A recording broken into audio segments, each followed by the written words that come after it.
Hello बच्चों, चलिए प्रश्न को पढ़ते हैं और समझते हैं। सिद्ध कीजिए कि समाकलन हमें दिया गया है 0 से पाई जिसकी सीमा है x बटा 1 plus sine square x D X बराबर पाई का वर्ग 2 वर्गमूल 2 होगा। ये हमें सिद्ध करना है।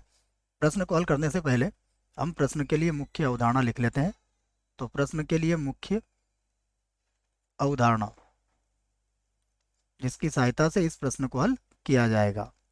मुख्य अवधारणा में हम निश्चित समाकलन का एक गुणधर्म लिखेंगे जिसका प्रयोग हम यहाँ पर करेंगे। सीमा a से b F X D X बराबर होता है, इसकी सीमा भी a से b F of a plus B minus X D X के बराबर होती है। और भी गुणधर्मों का प्रयोग करेंगे बच्चों, जिनको प्रश्न को जब हल करेंगे तो वहीं पर उन्हें अच्छे से समझ लेंगे। ठीक है, अभी पहली नज़र में जो हमें गुणधर्म लगता हुआ नजर आ रहा है उसे मैंने मुख्य अवधारणा में लिख दिया है। अब जो सिद्ध करना है उसके लिए मैं पहले इसको आई के बराबर मान लेता हूँ। तो माना आई बराबर हमारा बायां पक्ष है, 0 से पाई, यहाँ पर है एक्स और बटे में आ जाएगा 1 plus sine square x D x. इसे बना दिया मैंने समीकरण नंबर 1 और यहाँ पर मैं इस गुणधर्म का प्रयोग कर रहा हूँ। तो आई बराबर हो जाएगा 0 से पाई, ये होगा पाई माइनस एक्स और यहाँ होगा 1 plus sine square pi minus X और डी एक्स। हम जानते हैं sine 180 minus theta sine theta के बराबर ही होता है। तो इसे लिख लेता हूँ मैं अलग अलग करके। ये हो जाएगा 0 से पाई और यहाँ पर हो जाएगा माइनस का एक्स बटा 1 plus sine square x D x और प्लस फिर 0 से पाई और यहाँ पर हम पाई लिख लेंगे। ठीक है बच्चों, यहाँ पर अब एक काम करते हैं, इसको मैं पाई लिख देता हूँ। ठीक, प्लस का पाई और बटे में आ जाएगा 1 plus sine square x D x. अब अगर आप ध्यान से देखेंगे तो देखिए ये तो पुनः आई के बराबर हो गया, तो ये माइनस आई बन जाएगा। तो आई बराबर हो गया कितना, माइनस आई प्लस, चाहे तो इस पाई को अलग कर लीजिए, ये हो जाएगा 0 से पाई, 0 से पाई डी एक्स और बटे में आ जाएगा 1 प्लस साइन स्क्वायर एक्स। ठीक है, और डी एक्स लिख ही दिया, आई को इधर ले आइए आप, तो ये 2 आई के बराबर मिल गया हमें। तो लिख लेते हैं 2 आई बराबर, 2 आई बराबर, इसकी सीमा है 0 से पाई, ये हो जाएगा डी एक्स। ठीक है, और पाई भी लिख लेंगे, डी एक्स पाई और बटे में आ जाएगा 1 प्लस साइन स्क्वायर एक्स। ठीक है, इसको हल करने के लिए हम एक और गुणधर्म का प्रयोग करेंगे बच्चों, मैं लिख देता हूँ। उस गुणधर्म को भी यहाँ पर लिख लेते हैं हम। निश्चित समाकलन का एक गुणधर्म है, अगर सीमा 0 से 2a है और एफ एक्स डी एक्स है तो इसे हम लिख सकते हैं 2। अब सीमा 0 से a हो जाएगी और एफ एक्स डी एक्स हो जाएगा। और ये तभी होगा जब जब F of 2a minus x बराबर किसके होगा, एफ एक्स के बराबर होगा। तो यहाँ पर देखिए हमें पता है sine pi minus theta sine theta ही होता है, इसका मतलब यहाँ पर कोई फर्क नहीं पड़ेगा। तो हम इसको इस प्रकार से लिख लेते हैं, देखो। तो अब होगा हमारा 2 आई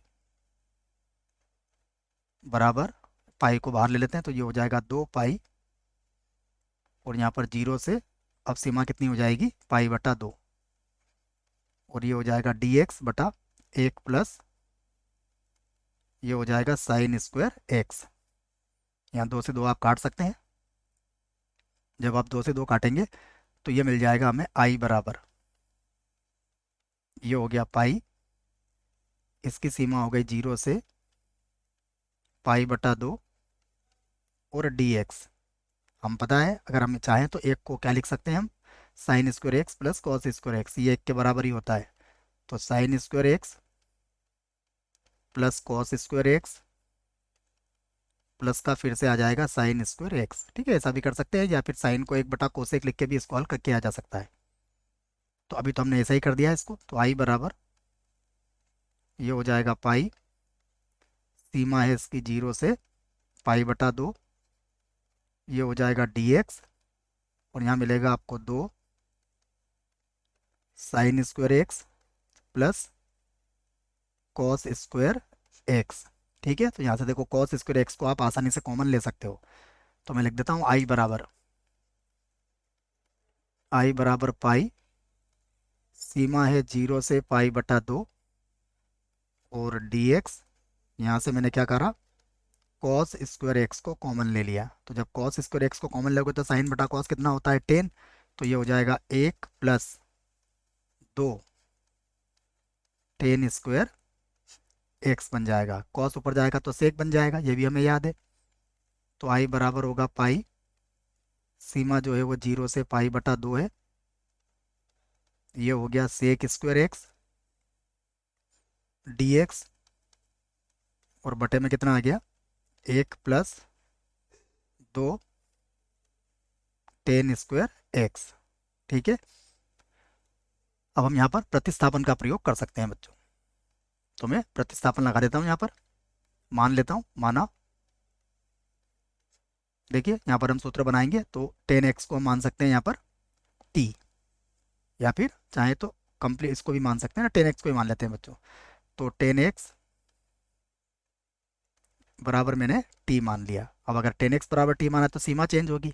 सीमा में देखिए, यदि x का मान आप क्या रखते हैं, π/2, तो tan π/2 क्या होता है, अनंत होता है। तो t बराबर कितना आ जाएगा, अनंत हो जाएगा। और यदि यदि आप x बराबर कितना रखते हैं, 0, तो tan 0 का मान 0 होता है, तो t का मान भी 0 हो जाएगा। तो अब I बराबर लिख सकते हो आप। तो फिर से लिख देंगे I बराबर, देखो पाई तो अपनी जगह पर ही था, अब सीमा क्या हो गई है, 0 से अनंत चलेगी, और यहाँ से एक मान और निकाल लेते हैं हम। तो इसको भी लिख देता हूँ मैं। देखो tan x का अवकलन क्या होता है, sec²x, तो ये हो जाएगा sec² x dx, ये किसके बराबर हो जाएगा, dt के बराबर हो जाएगा। तो इसको लिख देता हूँ मैं dt, ये लिख दिया हमने dt, और बटे में क्या आ जाएगा, देखिए बटे में आ जाएगा 1 + tan x को हमने t माना है, तो हम इसको लिख सकते हैं वर्गमूल 2 t, और पूरे की घात कितनी हो जाएगी, 2। ये लिख दिया हमने। अब यहाँ पर हम समाकलन का सूत्र लगा सकते हैं। सूत्र भी मैं लिख देता हूँ। ठीक है, यहाँ पर हम सूत्र लिख लेते हैं कि हम जानते हैं dx बटा a का वर्ग प्लस x का वर्ग बराबर होता है 1/a tan−1 x/a + c। ठीक है, इसी सूत्र का प्रयोग यहाँ पर करेंगे। तो ये बन जाएगा I बराबर, यहाँ पर होगा पाई, देखिए t का जो गुणांक है वो बटे में आएगा, तो वर्गमूल 2 को तो मैं बटे में ले लेता हूँ, और ये हो जाएगा tan−1 वर्गमूल 2 और t। ठीक है, और इसकी सीमा क्या हो जाएगी, देखो इसकी सीमा हो जाएगी 0 से अनंत। अब रख लेते हैं इसको, तो फिर से लिखूंगा I बराबर, ये हमारे पास है π/√2, π/√2। यहाँ पर देखें तो सबसे पहले अनंत रखेंगे हम, तो tan−1 अनंत कब होता है, π/2 पर, तो ये हो जाएगा π/2 माइनस, फिर रखेंगे 0, तो tan−1 0 कब होता है, 0 के बराबर। तो I बराबर गुणा करेंगे तो ये हो जाएगा π² वर्गमूल 2। तो देखिए हमें क्या लेके आना था, देखते हैं हम। π² वर्गमूल 2 हमें लेके आना था, तो यहाँ पर हम कह सकते हैं I का मान क्या लिया था हमने, इसको जमा के लिख लेते हैं हम। अतः I का मान क्या था, 0 से पाई dx बटा, ठीक है देख लेते हैं एक बार और, dx ने x भी था बच्चों, है ना, तो x भी लिख लेते हैं, और 1 + sin²x। ठीक है, यही था हमारा I का मान, बराबर कितना आया है, π² और 2 वर्गमूल 2। तो यहाँ पर आप लिख सकते हो सिद्ध हुआ, क्या लिख दोगे, सिद्ध हुआ। आशा करता हूँ बच्चों प्रश्न का उत्तर समझ में आया होगा। धन्यवाद।